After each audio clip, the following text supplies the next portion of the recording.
A new chapter in the feud between Walmart and the U.S. Department of Justice. The DOJ is suing Walmart, accusing it of unlawfully dispensing opioids and other controlled substances through its pharmacies, and in turn helping fuel the opioid crisis. Now, the action comes nearly 2 months after Walmart filed its own preemptive suit against the government. Jonathan Palmer covers pharmacies and pharmaceuticals for Bloomberg Intelligence, and he joins us now live with more. So, Jonathan, tell us more about what this action means. How significant is the DOJ's action? Thanks for having me on, Scarlett. So the DOJ has filed a civil complaint here, which is interesting to note because they could have also filed a criminal complaint as well.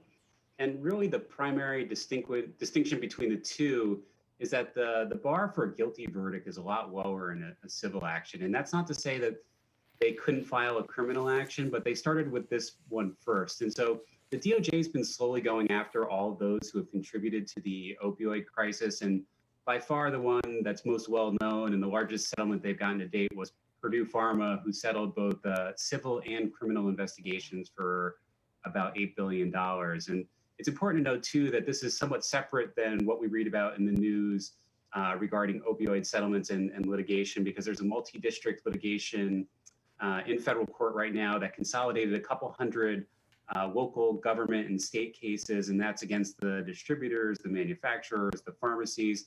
This is really just the federal government going after Walmart.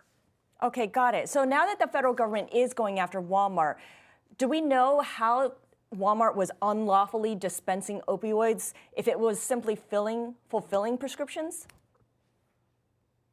Yeah, so there's two parts to this, and I've only just skimmed the complaint, but the DOJ is basically accusing Walmart of violating the Controlled Substance Act on two fronts. First, as a pharmacy for dispensing opioid prescriptions that they probably shouldn't have. The DOJ is claiming that they either didn't properly scrutinize these controlled substance prescriptions for potential abuse or diversion.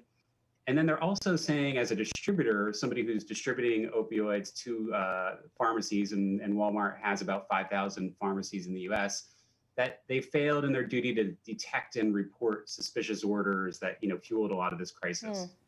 Okay, so they weren't being a responsible actor is what it sounds like. I mentioned earlier that Walmart had preemptively sued the government. What was the basis of Walmart's lawsuit? It's interesting, if you read the text of their case, it sounds like they knew that this action was coming and they wanted to get ahead of it and strike first from a legal standpoint.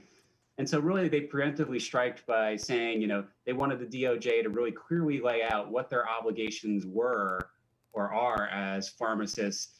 And really, I think the tack that they were taking here was they wanted to push it back to say, listen, we only filled the prescriptions, but you should really be going after the pill mills and doctors who weren't acting in good faith to prescribe these opioids. Okay, so in other words, it's not just us. There's a whole network, a whole group of players here, a whole group of actors, bad actors perhaps. Now, what's interesting to me is that we saw shares of Walmart fall on this headline, along with the other pharmacies, including CVS, Walgreens, Rite Aid. Does that mean the DOJ is going to start accusing other pharmacies of the same thing as well?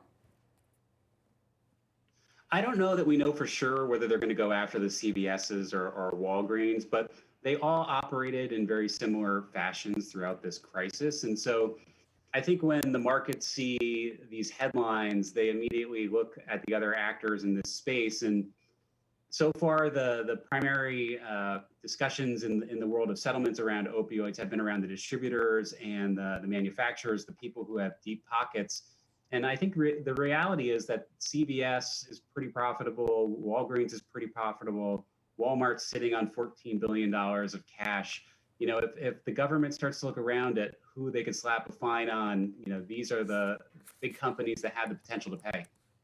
All right, Jonathan Palmer, really appreciate your joining us and giving us some perspective here on this lawsuit that the DOJ has filed against Walmart. And Renita, I think a big question here is that the president, the Trump administration, has been very aggressive on companies that make and distribute opioids. You wonder if the Biden administration will pick up on that and carry it out even more. Right, or will they have their own special way of doing so? Yes, exactly.